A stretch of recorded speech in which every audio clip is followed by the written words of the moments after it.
Here we are. So I'm just letting this run through the menu because I think like the last game, the only time I ever showed you the menu was on the first one, and I love these menus. This is the game that I started with, was Mass Effect 2. I'm going to be doing this series for the second game, exactly like I did the first one, where I'm not going to talk except for key points where I feel like I need to jump in for my own sake, and at the beginning and the end of the videos. So um, I'm really excited about being in Mass Effect 2. This is one that started me on the path to Mass Effect. I got 2 before I got 1, and I went back after I played 2 and played 1 because this game, I feel like combat is way better in 3 overall. Combat is so smooth and just perfect. Supposedly they've made the flow between 2 and 3 better, so I'm assuming that combat plays in 2 like it does in 3 now, which is so exciting to me. But the story in 2 is just even better than 1. I'd say better than 3, simply because the ending of 3. But this game has some fantastic DLCs. The Shadow Broker one is one of the best DLCs out there. Um, it's great. I'm really excited. I hope you all enjoy it. So I'm going to go ahead and get it started. And I'm going to keep my mic on for now. There'll be a point where the screen goes black because I need to change my sound settings a bit. I'll give you a warning when that happens.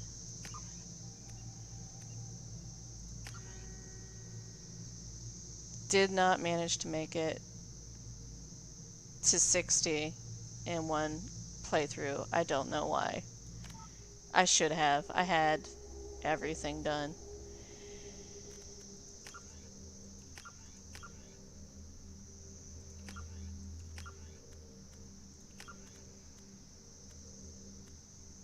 Yeah, I'll leave their power usage on for now.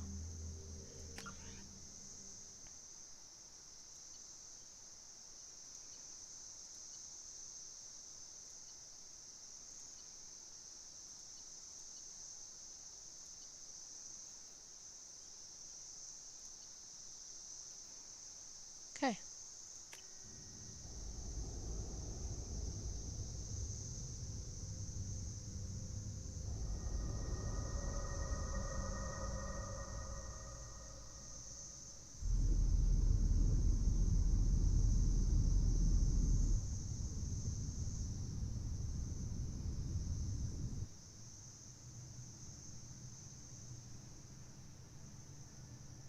Shepard did everything right.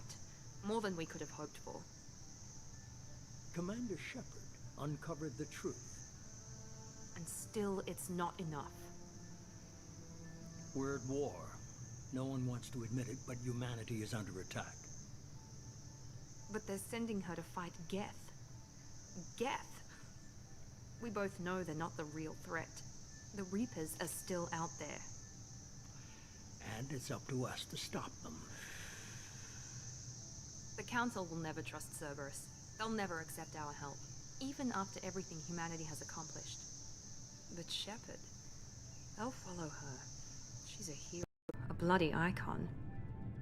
But she's just one woman. If we lose Shepard, humanity might well follow. Then see to it that we don't lose her.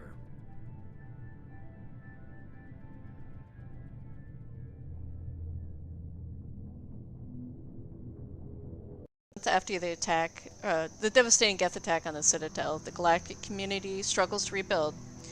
The Alliance fleet made a tremendous sacrifice to save the Citadel Council and earned humanity membership in their prestigious group, and now I've run out of time to read it because it took me too long to unmute. Sorry, guys. You can always pause and go back and read.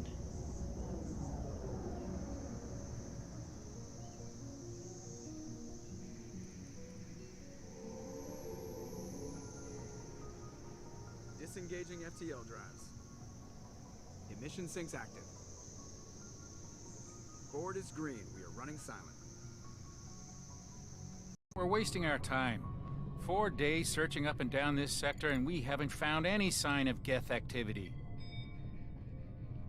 3 ships went missing here in the past month. Something happened to them. My money's on slavers. The Terminus system is crawling with them. Picking up something on the long-range scanner.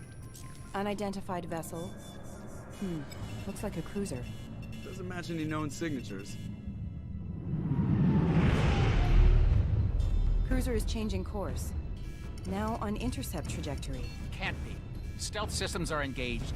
There's no way a Geth ship could possibly... It's not the Geth. Brace for evasive maneuvers!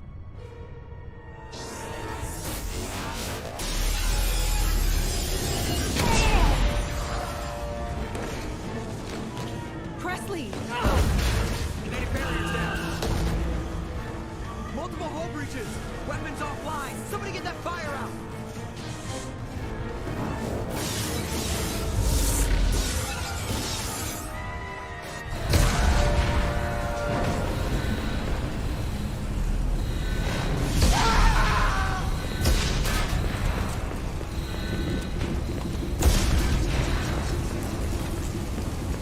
Shepard! Distress beacon is ready for launch. Will the Alliance get here in time?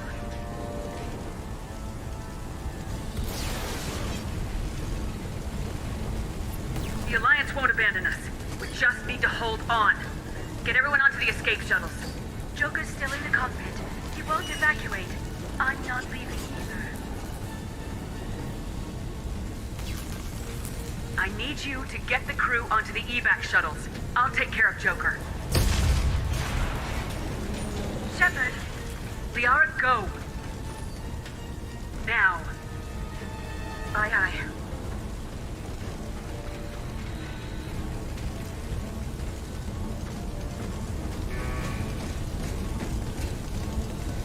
Everybody in! Go, go, go!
Come on, Joker.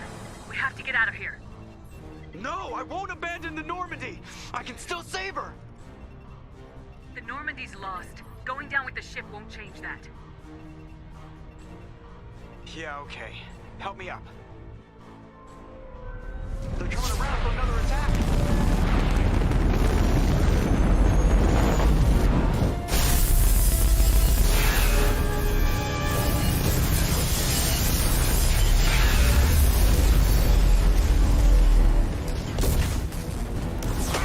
Watch the arm!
Well, shall we? I think this should be fun. Let's go ahead and do it. Give me 1 second here. You're going to see a blank screen for a second while I change my sound back to my speakers and get ready to take my headset off.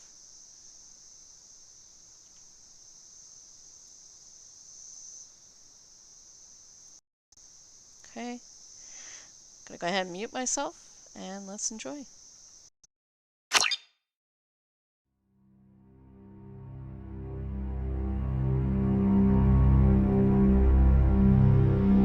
Just another routine mission. Why do they always say that before a mission? Of course it's routine, you haven't done anything yet. It's everything that happens along the way. The choices you make, the paths you choose, that turn the routine into anything but. Of course, that's how it started. A routine mission, answering a distress call. And look where that got me. We were testing out the Normandy, Captain Anderson's new ship, when the distress call came in. An Alliance patrol on Eden Prime had been attacked. They'd seen something they couldn't explain. And whatever it was massive. I hit the ground with my lieutenant, Caden Alenko. A good kid, loyal, by the book, with a talent for biotics. We came across the lone survivor of the patrol, Gunnery Chief Ashley Williams, a soldier to the core, tough, disciplined, ready to take on whatever came her way. Ashley joined up with us and took us to the spot where she lost her squad. That's when we saw it. The ship. Like nothing I'd ever seen.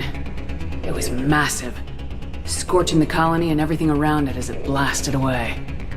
We followed the path of destruction to an artifact, a beacon left by a long-dead race called the Protheans.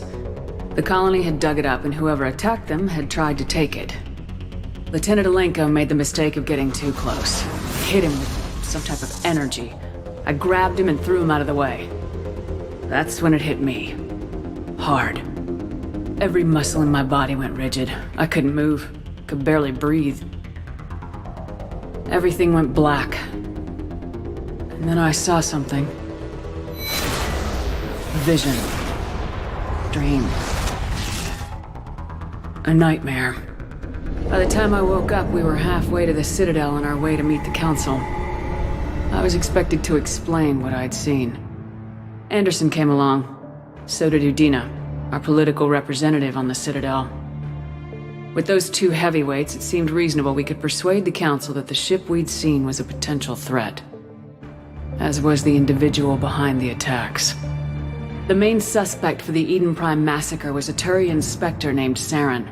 He'd been seen by one of the survivors from the colony at Eden Prime, and there was some evidence to suggest that the ship was connected to Saren. But even Udina's pointed accusations weren't enough to convince the Council. They just couldn't believe one of their chosen elite Spectres could be guilty of something like that. They needed proof, which meant I needed proof. Fortunately, I wasn't alone in my search. Garrus, another Turian, wanted to help. A top agent for Citadel security. Despite orders from his superiors that he shouldn't get involved, he told me he was suspicious of Saren and he had some useful leads. More importantly, he was willing to share them. That led me to Rex, the biggest, nastiest looking Krogan bounty hunter I'd ever seen. He turned out to be more than just a brute. It was his intel that led us to a fugitive with incriminating evidence on Saren. The fugitive turned out to be an energetic little Quarian named Tally. A tech expert with a knack for hacking, she'd procured some information on Saren. Evidence that proved Saren was dirty. Tally's evidence proved that Saren was responsible for the massacre on Eden Prime, and the immense warship we'd spotted was in fact Saren's flagship. But it went much further. Saren was trying to find a way to bring back a race of sentient machines from dark space. Machines allegedly responsible for cleansing the galaxy of all organic life. These Reapers were blamed for wiping out all life 50,000 years ago, including the Protheans, and disappearing back through the mass relays to dark space, leaving no trace that they'd ever been. That explained why Saren was after the beacon, and it made some sense out of my visions, but not much else. We couldn't convince the Council that the Reapers were a threat. but they agreed Saren had to be stopped. They stripped him of his Spectre status and gave me the honor of becoming the first human Spectre. My first task? Bring down Saren. Anderson decided to stay behind, giving up his ship, the Normandy. He told me I'd need it more than he would. He also pointed me in a direction. Liara. A Prothean expert, adept in biotics, and maybe most importantly, daughter of Benezia, Saren's top lieutenant. And like most Asari, as beautiful as she is intelligent, and born with a unique ability to meld with other species, Liara was able to help me decipher some of the vision the beacon had given me. Nothing concrete, but it gave me some clues. And a new appreciation for the Asari. Her technique for accessing my vision was unexpected, but not at all unpleasant. Kaidan was a little concerned about the connection I shared with Liara. As commander, I knew either relationship had the potential to interfere with the mission. I told Liara about how I felt. Apparently, she felt it too. But we agreed we wouldn't let it get in the way of our mission, finding Saren. Thanks to Liara's help, we had our next lead, Benezia. Saren had taken her to Noveria, where he'd enslaved the queen of a dangerous race of insect-like creatures, the Rachni. He ordered Benezia to use the same technique Liara had used on me to extract information from the Rachni queen. The queen's drones were everywhere, and they were not happy. We had to fight through hundreds of them to get to Benezia. By the time we arrived, Saren was gone, with the information. I tried to reason with Benezia, but Saren had indoctrinated her. He had somehow acquired the ability to control people's actions and wills. Benezia wouldn't surrender, and Liara was forced to watch her mother die in her arms. And I was left with an angry, dangerous Rachni queen to deal with. She claimed her drones would do no harm if I released her. But the Rachni had terrorized the galaxy before. I couldn't do it. I wouldn't doom an entire species for past sins. And the Queen was true to her word. She left and took her army of drones with her. With Saren's top lieutenant dead, he was quickly running out of time and places to hide. I tracked him down at his base on Vermeer. But we soon learned it was more than a base of operations. It was a breeding ground. Saren was breeding an army of Krogan. He'd found a cure for the genophage, a disease inflicted on the Krogan to prevent them from breeding and taking over the galaxy. But the Krogan Saren was breeding were slaves, mindless beasts that obeyed Saren's will. I had to destroy the base and all its research. Rex disagreed, violently. Rex wanted the genophage cure for his people. I tried to convince him to help me destroy it, that these Krogan weren't real. But he wouldn't back down. Fortunately, Rex is smarter than he looks. He realized this wasn't the way to help his people, and that Saren was the real threat. When we finally got to the center of the base, I realized just how close Saren was to completing his plan. He was already in communication with the Reapers. Sovereign, Saren's flagship we'd all assumed was just a ship, was a Reaper. It spoke to me, threatened me. I could feel the menace it had for every living thing. It wanted me dead. It wanted us all dead.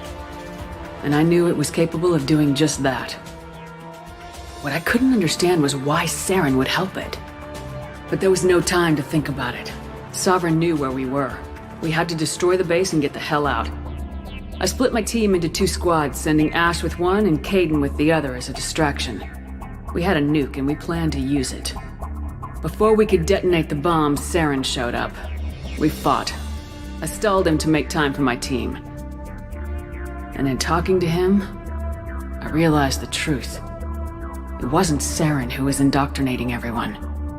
It was Sovereign, the Reaper. And Saren was in deeper than all of them. He tried to convince me he was still in control. Said he'd found a way to reduce the Reaper's influence, but he was kidding himself. Or believing the lies Sovereign was telling him. Before I could convince him to stop, he ran, leaving me just seconds to extract my squad mates. I tried, but it wasn't fast enough. I could only save one of them. Kaidan was a good man and a great soldier. But I had to choose. And I chose Ash. That was the last time Saren would slip away from me. I knew then, the next time we met, one of us would die. With my team mostly intact, we chased Saren and his army to Ilos, a long-lost planet that had once belonged to the Protheans. As we prepared for what we knew would be a desperate fight, I spoke to my crew. We were just one ship, against Saren's growing army. I assured them all that despite the odds, we could defeat him. Liara saw through my words. She knew I was hurting after Caden's death. She could sense my doubts. We both knew this mission could be our last. Until that moment, we put our feelings aside for the sake of the mission. But why wait? We gave in to each other. And it was perfect. While it lasted. We arrived on Ilos close behind Saren. Once on the planet, we discovered a Prothean databank that helped me put the final pieces of my vision together. The Reapers had come 50,000 years ago, and every 50,000 years before that, each time purging the galaxy of life. The Protheans had fought and died like every species before them, but a few survived long enough to leave a parting gift. The Protheans had discovered that the Citadel was the key to controlling the mass relays. By sabotaging the Citadel, they found a way to close the relays to dark space, slowing the Reapers' return, giving us the time we needed to find a solution to stop the Reapers once and for all. Saren knew this. He was leading his army to take control of the Citadel and re-establish the relays to dark space, bringing the waiting Reapers here to destroy us all. We followed him to the Citadel. It was intact, but heavily damaged. He'd caught the Council fleets by surprise, and they were only now regrouping. And with Sovereign as his flagship, there was little hope that the fleets could counterattack with enough strength to take back the Citadel. But Saren was done running, and I was done chasing him. As the Alliance and Council fleets battled Saren's army outside the Citadel, I cornered the Turian bastard in the Citadel tower and confronted him. He died believing that the Reapers would save him. As I fought to regain control of the Citadel, the Council's flagship, the Destiny Ascension, fell under attack. Despite Saren's death, Sovereign and Saren's army continued to fight. The Council was aboard the Destiny Ascension and they were requesting assistance. But I knew in order to help them, I would have to put our human Alliance fleet in jeopardy. The Council had to be saved. They represented the hearts and minds of the galactic community. Without them, the fleets would be in disarray. Even with the Citadel back in my control, Saren defeated and the Normandy leading the combined galactic fleet, the battle against Sovereign, a single Reaper, was relentless. It took the combined fleets of humanity and the other races, but in the end, Sovereign fell. But the costs were immense. While humanity's efforts in the war earned us our first seat on the Council, it was a hollow victory. The Reapers were still out there. I knew the fight was far from over, but as the one who'd led the fight against Saren, I was given new responsibilities. The choice of humanity's first counselor was left to me to decide. On the one hand, Udina, the lifetime politician, ruthless and ambitious, he would easily navigate the political landmines that would soon be placed before him. The other choice, Captain Anderson, the career soldier, tough but fair, but a friend, and someone I could trust. Both great leaders in their own right. Anderson didn't want the job, which was a sure sign he'd be perfect for it. No ambition to get in the way. The war was over. The threat had passed. In time, the Council would rebuild itself. The Citadel could be repaired. Even the pain of lost friends would fade. But none of that mattered if the Reapers were still out there. And if they were all as powerful as Sovereign, we had to find a way to stop them. I had to find a way. I gathered my crew, took my ship, and went in search of answers. Officially, the Council would only say I was assigned cleanup duty, routing out any remnants of Saren's army. Just another routine mission.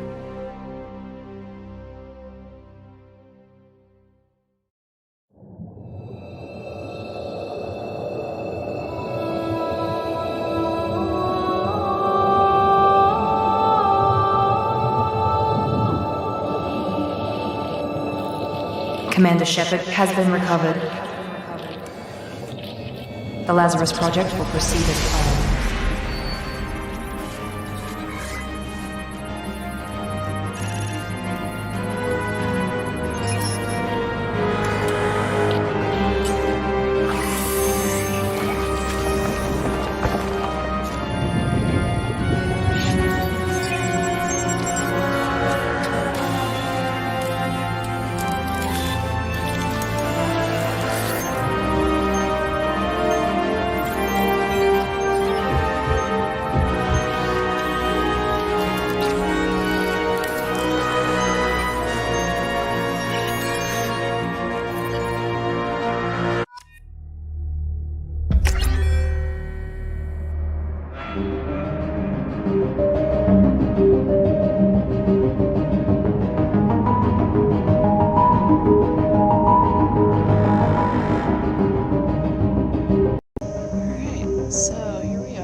this.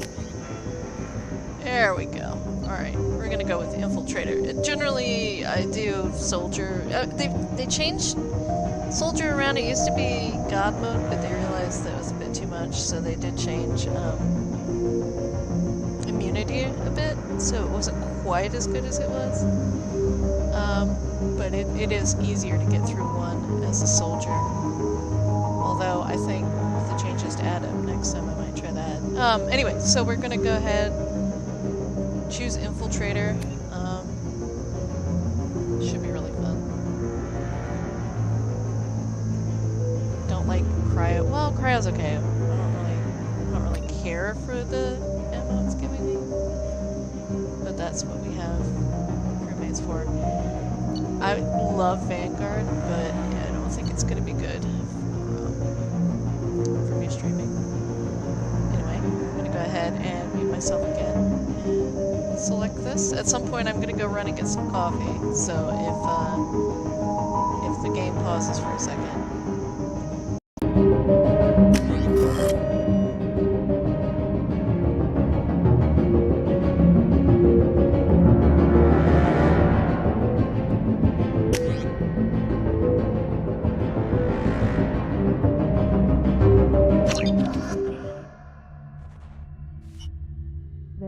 On the monitor. Something's wrong. She's reacting to outside stimuli, showing an awareness of her surroundings. Oh my god, Miranda. I think she's waking up. Damn it, Watson. She's not ready yet. Give her the sedative. Shepard, don't try to move. Just lie still. Try to stay calm. Heart rate's still climbing. Brain activity is off the charts. Stats pushing into the red zone. It's not working. Another dose. Now. Heart rate dropping. Stats falling back into normal range. That was too close. We almost lost her. I told you your estimates were off. Run the numbers again.